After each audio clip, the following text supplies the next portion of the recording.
Hello दोस्तों, अस्सलाम वालेकुम। मेरा नाम है जी जुल्फकार शीद। आप देख रहे हैं चैनल क्रेजी मुंडे। मेरे साथ हैं असद अजीज। हेलो एवरीवन, अस्सलाम वालेकुम। कैसे हैं आप? सब ठीक ठाक हैं? उम्मीद करते हैं सब एवन बढ़िया और फर्स्ट क्लास होंगे। तो दोस्तों, आज की वीडियो का टॉपिक हमारा है मॉडिफाइड कार। इंडिया में केरला में बहुत ही आउट क्लास और आला दर्जे का काम करके भाई मॉडिफाइड कारें तैयार की जाती हैं। तो जिनकी लुक जो बाद में ऐसी आपको नज़र आएंगी कि देख के बंदे के एक दफ़ा अंदर से हिल जाता है जी कि जी। भाई इतनी ज़बरदस्त गाड़ी। तो वीडियो स्टार्ट करने से पहले हमारा चैनल सब्सक्राइब कर लें, बेल आइकन पर लाजमी क्लिक कीजिएगा ताकि आपको नई वीडियोस के नोटिफिकेशन स्क्रीन पर मिलते रहें। ओरिजिनल वीडियो का लिंक डिस्क्रिप्शन में दे दिया जाएगा, वहां पर वीडियो भी वॉच कर सकते हैं और उनका चैनल भी सब्सक्राइब कर सकते हैं। बिना टाइम जाए के चलते हैं वीडियो की तरफ, बाकी कमेंट बाद में करें। ये है आम एम्बेसडर और ये है केरला की एम्बेसडर। ये है आम स्विफ्ट और ये है केरला की स्विफ्ट। और ये है आम सिविक और ये है केरला की सिविक। अगर आप गूगल पर जाके लिखते हैं मॉडिफाइड कार्स इंडिया तो आपको जो टॉप रिजल्ट्स मिलेंगे और जो सबसे ज़्यादा टेस्टफुली मॉडिफाइड कार्स मिलेंगी उनकी नंबर प्लेट्स पर आपको केएल लिखा दिखाई देगा, जिसका मतलब है ये कार्स केरला से बिलोंग करती हैं। और केरला में मॉडिफिकेशन सिर्फ कार्स तक ही सीमित नहीं है। अगर हम बाकी टाइप की गाड़ियों को भी देखें तो कस्टमाइजेशन वहाँ हर जगह दिख जाती है। जैसे ये है नॉर्मल ऑटो, ये है केरला का, ये है केरला का ट्रक और ये है वहाँ की बसेस। केरला में आपको कार्स पर फुल बॉडी किट्स मिल जाएंगी, बड़े बड़े स्पॉयलर्स, कई लोग heavily customised aftermarket headlights लगा के घूमते हैं। और ये तो मैं सिर्फ आउटर बॉडी कस्टमाइजेशंस की बात कर रहा हूँ। केरला में कार ट्यूनिंग भी बहुत ज़्यादा आम होती जा रही है। काफ़ी सारे लोग स्लीपर्स चला रहे हैं, यानी कि ऐसी कार्स जो दिखने में स्टॉक होती हैं पर उनके इंजन्स काफ़ी हद तक ट्यून होते हैं या रिप्लेस्ड होते हैं। और यही नहीं, यहाँ आज भी पुरानी जीप्स बहुत ही अच्छे तरीके से रिस्टोर करते हुए मिनिमल मॉड्स के साथ लोग चला रहे हैं, जो एक्चुअली बहुत ही ज़्यादा ऑफ रोड कैपेबल है। आप बोल सकते हैं कमेंट्स में कि कई स्टेट्स और भी हैं जहाँ मॉडिफाइड व्हीकल्स देखने को मिल जाते हैं, तो केरला में ऐसा क्या खास है? और आपके मन में ये भी सवाल उठ सकता है कि इंडिया में तो मॉडिफिकेशन ऑलमोस्ट बैन है, तो केरला में अब ये कैसे हो पा रहा है? तो इसीलिए हम इस वीडियो में जानेंगे कि कैसे केरला में पूरे इंडिया का मुकाबले सबसे ज़्यादा कार्स की डेंसिटी है, जो कि एक रीज़न है कस्टम व्हीकल कल्चर का। कैसे केरला की प्रॉस्पेरिटी और मिडिल ईस्टर्न कनेक्शन इसे फ्यूल करते हैं। कैसे हाईएस्ट लिटरेसी रेट्स होने की वजह से केरला में ऑटो ड्राइवर्स और ट्रक ओनर्स के पास भी इंस्टाग्राम अकाउंट्स हैं जिनके हज़ारों फॉलोअर्स हैं। और लास्ट में ये भी समझेंगे कि कैसे इंडिया में व्हीकल मॉडिफिकेशन ऑलमोस्ट बैन होने के बाद भी केरला में ये सब हो पा रहा है। अगर हम किसी एक पर्टिकुलर स्टेट को लेके ये बोलते हैं कि यहाँ पर गाड़ियों में सबसे ज़्यादा मॉडिफिकेशंस किए जाते हैं, तो इससे एक अंदाज़ा ये तो लगता ही है कि वहाँ पर व्हीकल्स भी बहुत ज़्यादा होंगे। और यही कुछ एक बात है केरला के केस में भी। चलिए मैं समझाता हूँ। अगर सिर्फ साइज़ की बात करें तो पूरे इंडिया में केरला सरफेस एरिया के मामले में 27वें नंबर पर आता है। लेकिन अगर मैं प्रॉस्पेरिटी की बात करूँ तो केरला जीएसडीपी के मामले में 11वीं पोजीशन पर आता है। छोटे एरिया और बड़ी जीएसडीपी की वजह से केरला एक ऐसा स्टेट बन जाता है जहां पर डेंसिटी ऑफ कार पूरे इंडिया में बहुत ज़्यादा है। वैसे अगर हम टोटल नंबर ऑफ व्हीकल्स पर स्टेट देखें तो केरला 8 नंबर पर आता है। लेकिन अगर मैं बात करूं percentage of light motor vehicles की, यानी कि कार्स, एसयूवीज और एमपीवीज की बाकी सभी टाइप्स की गाड़ियों के कंपैरिजन में, तो इस मैप को देखकर ये समझ में आता है कि केरला एक ऐसा स्टेट है जहाँ पर 24.2% तो सिर्फ कार्स ही हैं बाकी गाड़ियों के मुकाबले। और इसीलिए कार्स की डेंसिटी के मामले में केरला पूरे इंडिया में सेकंड पोजीशन पर आता है। फर्स्ट पोजीशन पे तो वैसे गोवा है, लेकिन total number of vehicle Goa में काफ़ी कम है क्योंकि उसका साइज़ काफ़ी छोटा है। खैर, कार डेंसिटी के मामले में जो स्टेट केरला के सबसे पास पहुंचते हैं वो हैं जेएनके, हिमाचल और पंजाब। लेकिन पंजाब को छोड़कर अगर मैं हिमाचल और जेएनके की बात करूं तो वहाँ पर कार्स की डेंसिटी ज़्यादा होने की वजह वहाँ का टूरिज्म है, यानी कि ज़्यादातर लोग वहाँ पर अपनी कार्स को टूरिस्ट टैक्सीज की तरीके से यूज़ करते हैं। ये जो पूरी केरला में बहुत ज़्यादा कार्स होने वाली बात है, ये उनकी प्रॉस्पेरिटी को दिखाती है। एंड ऑब्वियसली जब पैसा होगा तभी आप ऐसी गाड़ी बना पाओगे जिसकी कस्टमाइजेशन कॉस्ट कार के प्राइस से भी ज़्यादा है। लेकिन सिर्फ लोगों के पास पैसा होने से इस बात को जस्टिफाई नहीं किया जा सकता है कि लोग कार्स की कस्टमाइजेशन पे इतना ज़्यादा पैसा खर्च करेंगे। मुझे बहुत हद तक ये लगता है कि मिडिल ईस्ट का जो केरला इकोनॉमी पर असर है वो भी इस पूरी सिचुएशन को काफ़ी हद तक फ्यूल करता है। केरला से बहुत सारे लोग गल्फ कंट्रीज जाते हैं काम करने के लिए, और इनमें से भारी मात्रा में लोग ऐसे भी होते हैं जो वहाँ पर वाइट कॉलर जॉब्स करते हैं, उनकी सैलरी बहुत ही ज़्यादा अच्छी होती है। और ऐसे बहुत सारे लोग वहाँ पर महंगी गाड़ियाँ रखते हैं और कहीं ना कहीं उनके सिबलिंग्स या वो खुद भी अपने होम टाउन में एक ऐसी ही अच्छी कार रखना चाहते हैं। अब इसके चलते या तो वो महंगी गाड़ी खरीद लेते हैं यहाँ पर, या वो अपनी पुरानी गाड़ी को ही कस्टमाइज़ करा लेते हैं। अब इन्हीं जगहों से ओरिजिनेट होके ये कल्चर पूरे केरला में फैल चुका है। मैंने अपनी रिसर्च में ये भी पाया है कि ऐसा कोई ज़रूरी नहीं है कि मॉडिफाइड कार्स आपको सिर्फ शहरों में ही देखने को मिले। देखने में ये मिलता है कि केरला के छोटे टाउन्स और विलेजेस में भी हमें कस्टमाइज्ड कार्स देखने को मिल जाती हैं। और इसका सबसे बड़ा कारण केरला के लिटरेसी रेट से भी समझा जा सकता है।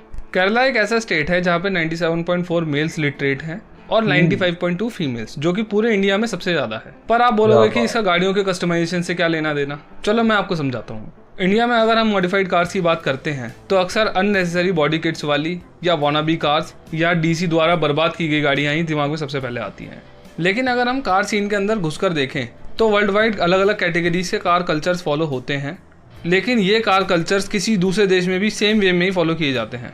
For example, American muscle cars को एक ही तरीके से कस्टमाइज किया जाता है, चाहे वो फिर किसी भी देश में हो। पिकअप ट्रक्स ऑलमोस्ट एक जैसे ही दिखाई देते हैं वर्ल्ड वाइड, या लो राइडर चाहे यूएस में हो चाहे दुबई में, आपको ऑलमोस्ट सेम कार पर ये वाला कस्टमाइजेशन देखने को मिलेगा। और किसी भी फॉरेन कल्चर और लैंग्वेज को समझने के लिए ऑब्वियसली एजुकेशन ही लगती है, और यही लिटरेसी रेट केरला के केस में भी काम आता है।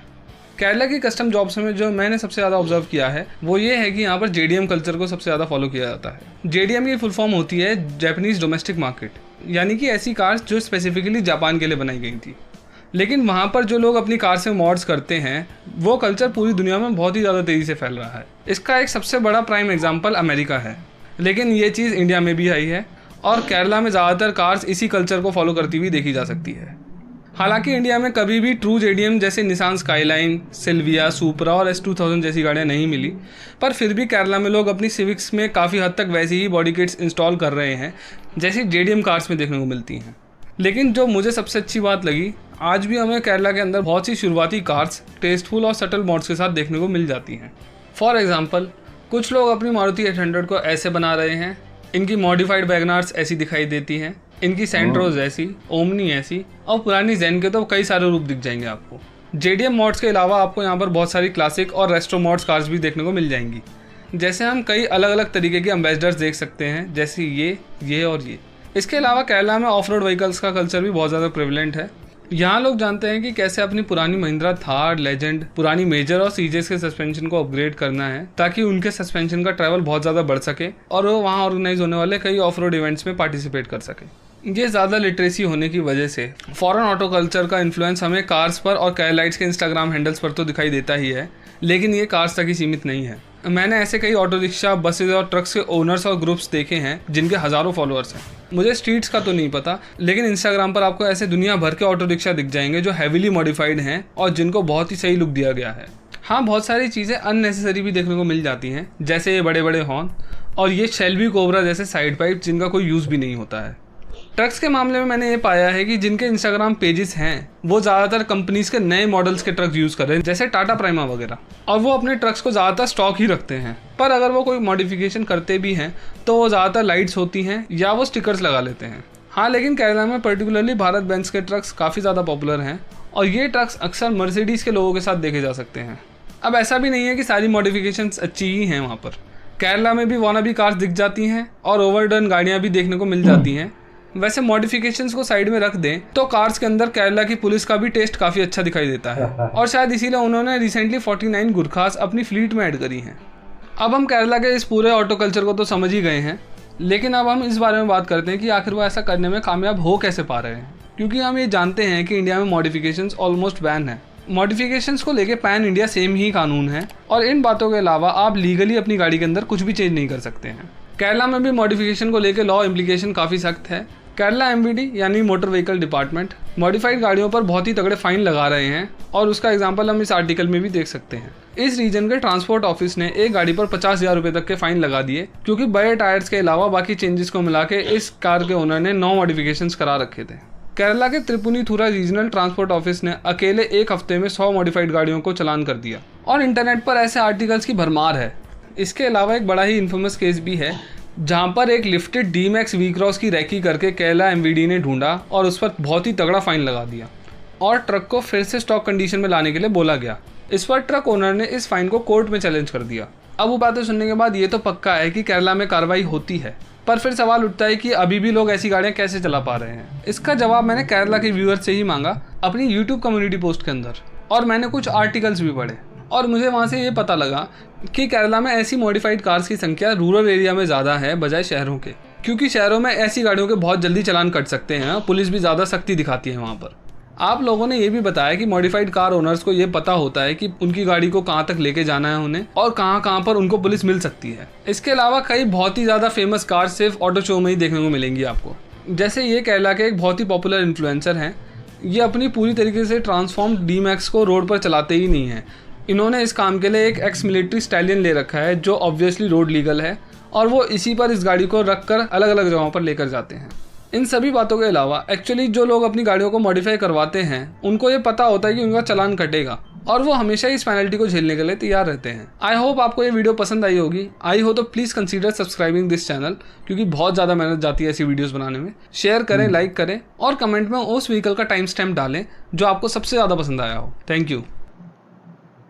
वीडियो तो बहुत पसंद आई भाई की यार, काफी इन्फॉर्मेशन। ये तो एक आदमी की अपनी मर्जी है ना, जिसने एक मिसाल के तौर पर एक कार ले ली है, उसके बाद उसकी चेंजिंग करे, जो मर्जी करे यार, वो उसकी मलकियत है। कंपनी वाले का क्या हक है कि उसको कहे कि आप ये चीज ना लगाएं, ये हमारी शेव ही चीज कर दी। कार ही नहीं रही, वो तो पुलिस का रही है, वहाँ पे उनके रूल होगा, वहाँ पे बॉडी रैपिंग देखिए ना, जैसा कि भाई ने बताया कि एक कंपनी वाले ने उस पर केस कर दिया, उल्टा फिर उस कस्टमर ने उस कंपनी पर केस कर दिया कि मेरी मर्जी, मैं जो कुछ मर्जी करूं कार के साथ। बेसिकली उनका ये होगा कि भाई हम जो शेप बना रहे हैं उसको ये इस तरह ना चेंज ना करें। हाँ जी, ये गलत बात है यार। एक बंदे ने खरीद ली है तो उसे का हक है, बिल्कुल उसकी मर्जी है, वो चाहे जैसे मर्जी आग लगा दे या जो मर्जी करे उसको यार। फिर तो ऐसे आप कबाड़ की दुकान पर जाएं, वहां पर कारें तोड़ी जाती हैं, वहां पर भी जाकर उन्हें कहेंगे कार क्यों तोड़ रही है हमारी। बिल्कुल इस तरह के रूल जो है ना वो होने नहीं चाहिए। यहाँ पे तो नहीं है खास तौर पे। हाँ, यहाँ पे जो है ये जो शीशे वगैरह ब्लैक करते हैं इसके थोड़े से रूल सख्त हैं। बाकी रैपिंग वगैरह मेरे हिसाब से केरल में जैसे कि इस बात को अप्रिशिएट किया जाना चाहिए कि लोग अपनी मर्जी से कार की शेप को जो है वो चेंज कर सकते हैं। बिल्कुल टैलेंट है उन लोगों में, वो कर भी सकते हैं, और बहुत सी अच्छी कार्स वो डिजाइन भी कर सकते हैं। जैसा कि आपने देखा नहीं, तो बहुत और सिटीज में कार का डिजाइन कुछ और है और केरल में कुछ और है। तो इस तरह के जो मौके जो हैं उनको देने चाहिए, जो इस तरह के काम करते हैं उनको, बल्कि कंपनी वालों को चाहिए बजाय उन पे फाइन वगैरह उनको हायर करें, भाई आओ हमें कोई डिजाइन बना के दो इस तरह का, और वो भी इससे वो कम रेंज में होगा। वो और मुनासिब, वो कंपनी के बगैर लोकल बैठकर वहां पर ऐसा काम कर रहे हैं कि लोगों की दंग रह जाते हैं लोग। बाकी जो कार थी बहुत अच्छी मॉडिफाई की हुई थी। मुझे खास तौर पे जो सिविक थी, यहाँ पे उसका नाम है रिबॉर्न, स्विक रिबॉर्न नाम है उसका, तो बहुत अच्छी लगी मुझे वो। एक रेड कलर में तैयार थी। अच्छा, मुझे मेरी फेवरेट गाड़ी है यहाँ पे वो। भाई मुझे एक बात याद आ गई, वो कार ऐसे लोकल जो है वो बंदे कार ऐसी बनाते हैं कि जैसे अभी भी कार की शादी होने वाली है, ऐसा उसे मैन्युफैक्चर कर देते हैं, उसकी तैयारी कर देते हैं भाई उसको, कि जो एक तो ओरिजिनल ब्रांड होता है ना, जिसका स्टाइल सेम टू सेम वैसे मिलता जुलता होता है, तो जो आप मॉडिफाई करते हैं उसकी तो लुक ही भाई और कमाल निकल आती है। एक तो बंदा अपनी मर्जी से अपने तरीके से उसको मॉडिफाई करवाता है, अपनी मर्जी का कलर करवाता है, उस पे जो इंटीरियर वगैरह है वो अपनी मर्जी का करवाता है। तो इससे मेरा नहीं ख्याल है कि कोई फाइन वगैरह होना चाहिए या कोई रूल वगैरह इस चीज़ों का बनना चाहिए। नहीं भाई, वो बड़े दिल वाले हैं, जैसे कि वो तैयार रहते हैं कि हम अगर अपनी कार को हमने मॉडिफाई करवा लिया है, उसके बाद फाइन भरने के लिए भी तैयार है, फाइन भी दे सकते हैं जी। फाइन बिल्कुल हैं तो सही, लेकिन ये फाइन जो है ना ये कम होना चाहिए या फिर ये खत्म होना चाहिए भाई। नहीं, मैं तो कह रहा हूँ बिल्कुल खत्म होना चाहिए। उल्टा कंपनी पर फाइन होना चाहिए कि आपने इस कार को अच्छी लुक क्यों नहीं दी, कि लोगों के आप माइंड को समझ नहीं सके। अगर कोई इसको देना चाह रहा है तो आप उसको क्यों इस तरह कर रहे हो, उस पर केस क्यों कर रहे हो। वैसे अगर आपको वीडियो अच्छी लगी हो तो हमारे चैनल को सब्सक्राइब कीजिएगा, बेल आइकन पर लाल में क्लिक कीजिएगा ताकि आपको नई वीडियोस के नोटिफिकेशन स्क्रीन पर मिलते रहें। आपसे रिक्वेस्ट है कि आप हमारी इस वीडियो को अपने दोस्तों के साथ और रिश्तेदारों के साथ एक मरतबा जरूर शेयर कीजिएगा, और केरल में रहने वाले जो है वो भी इस वीडियो को जरूर शेयर कीजिएगा। हमने उनके हक की बात की है और ऐसे ही करते रहेंगे कि ये बात अच्छी नहीं है कि जिसने अगर कोई चीज़ खरीद ली है, कार खरीद ली है, उसकी मर्जी है कि वो जैसे चाहे अपनी कार को बना सकता है। अगली वीडियो तक के लिए अल्लाह हाफिज़। अल्लाह हाफिज़।